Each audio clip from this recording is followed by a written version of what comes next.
Hello 11th class students. In 1897 J.J. Thomson determined the EM value. एक experiment था बेटा, उसे E upon M value electron की निकाली, चार्ज अपॉन मास रेशो निकाला और वो निकला -1.7588 इंटू 10⁸ कूलम पर ग्राम था। ठीक है, थॉमसन ने ये भी प्रूव किया कि चाहे कोई सी भी गैस हो, चाहे कोई सा भी मटेरियल हो इलेक्ट्रोड का, उससे कोई फ़र्क नहीं पड़ता, इलेक्ट्रॉन के लिए E अपॉन एम वैल्यू हमेशा कांस्टेंट रहती है। ठीक है, अब एक नए साइंटिस्ट थे मिलिकन्स, उन्होंने एक एक्सपेरिमेंट किया और उन्होंने एक्सपेरिमेंट करके चार्ज ऑन इलेक्ट्रॉन डिटरमाइन किया। चार्ज ऑन इलेक्ट्रॉन डिटरमाइन करने के लिए पहले तो मैं एपरेटस बता देती हूँ उन्होंने किस तरह से यूज़ किया है। एक बॉक्स था, बॉक्स के अंदर सिर्फ इधर से एक होल था जिससे एक्सरेज जा रही है और इधर से यहाँ से टेलीस्कोप से देखा जा रहा है। ठीक है, दो प्लेटें लगाई, एक पॉजिटिवली चार्ज, एक नेगेटिवली चार्ज प्लेट, और एक ऑयल ड्रॉप्स डालने के लिए एटोमाइज़र था। जैसे ही उसको आप स्क्विज़ करते हो तो यहाँ से एयर ऑयल ड्रॉपलेट्स निकलती है, ये ड्रॉपलेट्स यहाँ से नीचे आती है। आपको एक और ख़ास बात बता दूँ, इसमें एनोड में एक होल था, बहुत छोटा होल, जिससे एक ड्रॉपलेट अंदर जा सकती है, इतना छोटा था बस। तो जैसे एटोमाइज़र को स्क्विज़ करते हैं तो ऑयल ड्रॉपलेट नीचे आती है। ठीक है, अब आप देखना इस ड्रॉप पे दो तरह के फोर्स लग रहे हैं। एक फोर्स ग्रेविटेशनल फोर्स जो नीचे की साइड ऑयल ड्रॉपलेट को लेके आ रहा है, एक फोर्स इलेक्ट्रिक फोर्स लग रहा है जो ऊपर की साइड जा रहा है। ठीक है, अब बात यह है जब दो फोर्स लगते हैं तो आपको भी पता है अगर जो फोर्स ज़्यादा होगा उस साइड ऑयल ड्रॉपलेट मूव करेगी, अगर ग्रेविटेशनल फोर्स ज़्यादा है तो वो नीचे मूव करेगी, इलेक्ट्रिक फोर्स ज़्यादा है तो वो ऊपर मूव करेगी। इलेक्ट्रिक फील्ड लगाना हमारे हाथ में है, तो हमने इलेक्ट्रिक फील्ड को ऐसे सेट किया कि total gravitational force is equals to total electric force. अगर ये हो गया, दोनों फोर्स बराबर हुए, तो एक टाइम पे ये ऑयल ड्रॉपलेट यहीं पे रुक जाएगी, ना ये ऊपर मूव करेगी ना ये नीचे मूव करेगी, स्टेशनरी हो जाएगी। ठीक है, तो ये ऑयल इस तरह से फिट किया, इलेक्ट्रिक फील्ड को इस तरह से बनाया कि जो भी ऑयल ड्रॉपलेट आएगी वो यहाँ पे फिट हो जाएगी, यहाँ पे कांस्टेंट हो जाएगी, मूव नहीं करेगी, बिना मूवमेंट के रहेगी। ठीक है बेटा, अब इससे क्या देखा, इससे हम चार्ज कैसे निकालते हैं उस चीज़ को देखना। इसके अंदर एयर फिल है। ठीक है, एक्सरेज जैसे ही एयर पार्टिकल या गैसियस पार्टिकल पे जाती है तो उन्हें आयोनाइज कर देती है और उनके इलेक्ट्रॉन्स को बाहर निकाल देती है। सपोज करो ये कोई एटम है, ठीक है, ये एटम, इसका सेंटर पार्ट न्यूक्लियस, बाहर इलेक्ट्रॉन मूव करते हैं तो जैसे ही एक्सरे आती है इस इलेक्ट्रॉन को मूव कर देती है। तो जितने भी एटम्स थे, गैसियस एटम इस चैम्बर में भरे हुए, उनके इलेक्ट्रॉन्स मूव हो जाते हैं, तो इलेक्ट्रॉन्स यहाँ पे स्प्रेड हो जाते हैं, बिखर जाते हैं। अब ऑयल ड्रॉपलेट जो है वो इलेक्ट्रॉन्स को एब्जॉर्ब कर लेती है अपने अंदर। इन इलेक्ट्रॉन्स का चार्ज, इस ऑयल ड्रॉपलेट का हम चार्ज निकालेंगे और चार्ज निकाल के इलेक्ट्रॉन का चार्ज निकालेंगे। समझ में आया? दोबारा मैं बोल रही हूँ, अच्छे से समझना। एक चैम्बर है, चैम्बर में दो होल हैं, एक साइड एक्सरेज आ रही है, एक साइड टेलीस्कोप है। एक्सरेज का काम यह है कि इसके अंदर जो भी गैसेस पार्टिकल है उसको आयोनाइज करना। आयोनाइज करना मतलब इलेक्ट्रॉन्स को बाहर निकालना, उन गैसेस पार्टिकल, और ये इलेक्ट्रॉन्स इस एनवायरनमेंट में बिखरे हुए रहेंगे, स्प्रेड हो जाएंगे। साथ में दो प्लेट्स, एक जो एनोड वाली प्लेट है वो उसमें बहुत छोटा होल है, ठीक है, और एक एटोमाइज़र है जो ऑयल ड्रॉपलेट को फ्लो करवा रहा है। जैसे ही ऑयल ड्रॉपलेट इस होल से नीचे गिरती है तो इसको इस तरह से इलेक्ट्रिक फील्ड को मेंटेन किया जाता है कि total gravitational force is equals to total electric force. अगर ये होगा तो ऑयल ड्रॉपलेट यहाँ पे स्टेशनरी हो जाएगी, मूव नहीं करेगी। अब देखो आगे की बात, आपको पता ये इलेक्ट्रिक फोर्स, ये ग्रेविटेशनल फोर्स का फॉर्मूला है। ऑयल ड्रॉपलेट फिक्स है तो इसका मतलब मूव नहीं करी, तो Q E equals to M G. Q निकाला तो एम जी अपॉन ई हो जाएगा। ई इलेक्ट्रिक फील्ड है, Q चार्ज है, m mass of oil droplet, G gravitational acceleration. ठीक है, Q इक्वल्स टू मास कैसे निकालते हैं ऑयल ड्रॉपलेट का, mass equals to volume multiply by density. तो mass volume multiply by density Z upon E। Volume कैसे निकाला जाता है, कोई भी स्फेरिकल वो होगा उसका वॉल्यूम है 4πr², डी जी अपॉन ई।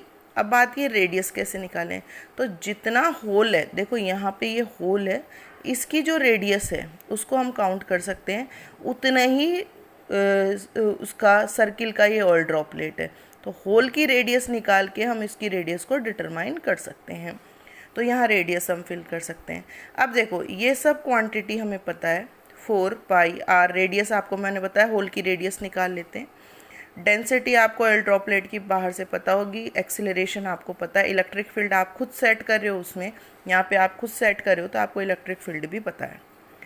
अब नोटिस किया तो कई बार उस ऑयल ड्रॉपलेट का चार्ज 3-4 बार एक्सपेरिमेंट किए।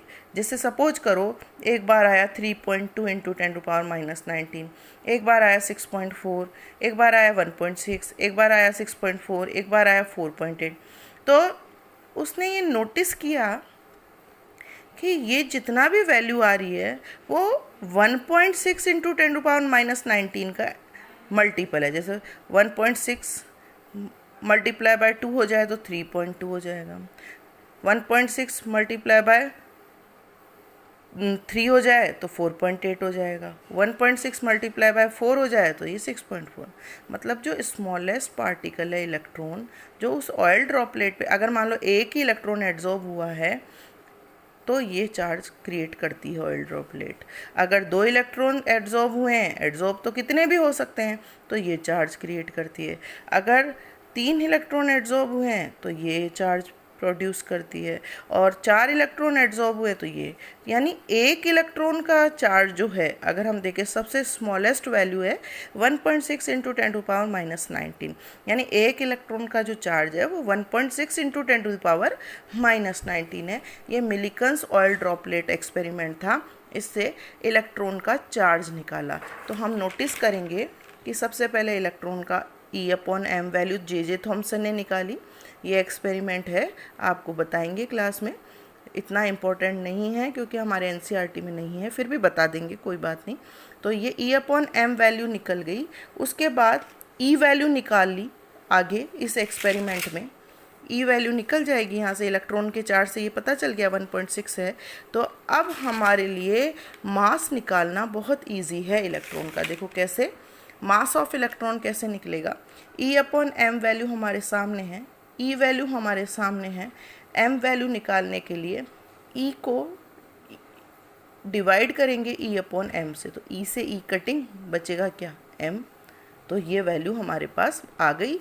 मास जो है इलेक्ट्रॉन का वो है 9.1 × 10⁻28 ग्राम और 9.1 × 10⁻31 किलोग्राम, ये दोनों ही हो सकते हैं।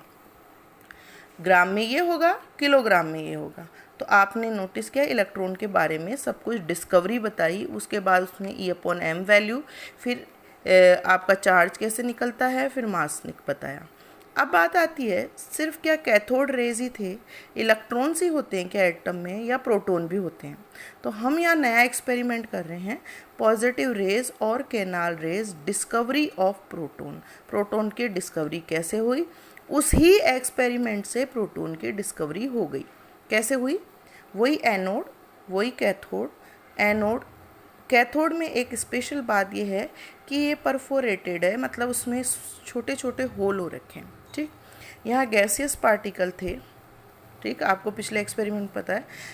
जैसे हम हाई वोल्टेज क्रिएट करते हैं और लो प्रेशर रखते हैं तो यहाँ जो प्रेजेंट गैसियस एटम थे, देखो यहाँ जो प्रेजेंट गैसियस एटम थे वो हाई वोल्टेज के कारण इलेक्ट्रॉन मूव हो जाते हैं। और इलेक्ट्रॉन कहाँ से कहाँ मूव होते हैं, कैथोड से एनोड की ओर। ये देखो, ये कैथोड से एनोड की ओर मूव होते हैं, ये कैथोड और ये एनोड। लेकिन जब इलेक्ट्रॉन मूव हो जाएंगे तो यहाँ सेंटर पार्ट न्यूक्लियस रहेगा और ये पॉजिटिवली चार्ज पार्टिकल है। ये हम नोटिस करेंगे कि ये एनोड से कैथोड की ओर मूव करने लगते हैं और इन होल से भी बाहर आ जाते हैं, बाहर निकल के जाते हैं। ठीक है, इन होल से, इन्हें बोलेंगे हम कैनाल रेज। कौन सी रेज बोलते बेटा? कैनाल। तो समझ में आया कैसे हुआ? इलेक्ट्रॉन्स जब मूव होके कैथोड से एनोड की ओर चले तो यहाँ से डिस्कवरी हुई कैथोड रेज की। सेंटर पार्ट जब न्यूक्लियस बचा वो मूव कर रहा है एनोड से कैथोड की ओर, और ये जो रेज, इनमें जो पार्टिकल है, इन रेज में जो पार्टिकल हैं वो पॉजिटिवली चार्ज पार्टिकल है जिन्हें हम प्रोटॉन बोलते हैं, और इन रेज को बोलते हैं कैनाल रेज। ठीक है बेटा, आई बात समझ में? तो यहाँ से कैनाल रेज की डिस्कवरी हुई। उसके बाद में कैनाल रेज को देखा जाए तो ये पॉजिटिवली चार्ज पार्टिकल कैसे थे, क्योंकि जैसे ही मैं यहाँ इलेक्ट्रिक फील्ड लगाती हूँ, पॉजिटिव चार्ज प्लेट और नेगेटिव चार्ज प्लेट लगाती हूँ, तो ये जो कैनाल रेज है वो खुद पॉजिटिव होने के कारण नेगेटिव चार्ज प्लेट की ओर मूव करने लगती है सारी की सारी, क्योंकि अपोजिट चार्ज एक दूसरे को अट्रैक्ट करता है। तो नेगेटिव की साइड मूव करना मतलब खुद का चार्ज पॉजिटिव है। तो ये कंफर्म हो गया कि प्रोटॉन का चार्ज पॉजिटिव है, और इसका ये जो फर्स्ट एक्सपेरिमेंट था वो पॉजिटिव चार्ज पार्टिकल को जो इन्होंने डिस्कवर किया था वो थे गोल्डस्टीन। ठीक है, और इस एक्सपेरिमेंट से हमें पता चल गया कि एटम में दो पार्टिकल है, इलेक्ट्रॉन एंड प्रोटॉन।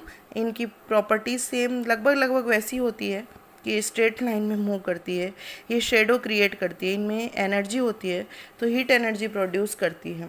ठीक है, और ये जैसे ही सल्फाइड, जिंक सल्फाइड की कोटिंग करोगे आप तो यहाँ स्पार्किंग होने लग जाएगी। ये सारी प्रॉपर्टीज़ है। अब the particle was named, name किसने दिया? रदरफोर्ड ने। और मास जो था वो प्रोटॉन का ये है 1.6 × 7 × 10⁻⁻24, और चार्ज जो है प्रोटॉन का वो है -1.6 सॉरी +1.6 सॉरी 1 +1.6 × 10⁻⁻19 कूलम। अब आगे आती है कि न्यूट्रॉन की डिस्कवरी कैसे हुई। तो डिस्कवरी ऑफ न्यूट्रॉन जो है वो 20 साल बाद हुई एटम की डिस्कवरी के बाद में, जो रदरफोर्ड ने डिस्कवरी की। क्या किया गया इसमें मैं आपको शॉर्टली यहाँ बताऊँ तो उन्होंने, रदरफोर्ड ने इन 1920 में एक एक्सपेरिमेंट किया, और एक्सपेरिमेंट में ये किया कि बेरिलियम एटम के ऊपर अल्फ़ा पार्टिकल्स का बम्बार्डमेंट किया। तो जैसे ही बेरिलियम पे अल्फ़ा पार्टिकल्स जाते हैं तो बेरिलियम कन्वर्ट हो जाता है कार्बन में, और साथ में ये रेज़ निकलती हैं। इन रेज़ में जो पार्टिकल्स थे वो थे न्यूट्रॉन, और ये न्यूट्रॉन जो है वो उन पे कोई चार्ज नहीं है। जब इलेक्ट्रिक फील्ड लगाया जाता है तो ये किधर भी मूव नहीं करते हैं, तो ना पॉजिटिव की साइड और ना नेगेटिव की साइड मूव करते हैं। इनको नाम दिया हमने न्यूट्रॉन। ठीक है, तो रदरफोर्ड ने ही सबसे पहले सजेस्ट किया था कि एक थर्ड पार्टिकल भी है यहाँ पे, और इस फंडामेंटल पार्टिकल को न्यूट्रॉन बोला। लेकिन बाद में इसका एक्सपेरिमेंट चैडविक ने किया, इसलिए जो अगर न्यूट्रॉन की डिस्कवरी किसने की तो हम यही बोलेंगे जेम्स चैडविक ने। चार्ज और मास मैंने बता दिया है, और प्रोटॉन और न्यूट्रॉन्स को हम कलेक्टिवली बोलते हैं न्यूक्लियॉन्स। तो ये आपको समझ में आ गया होगा।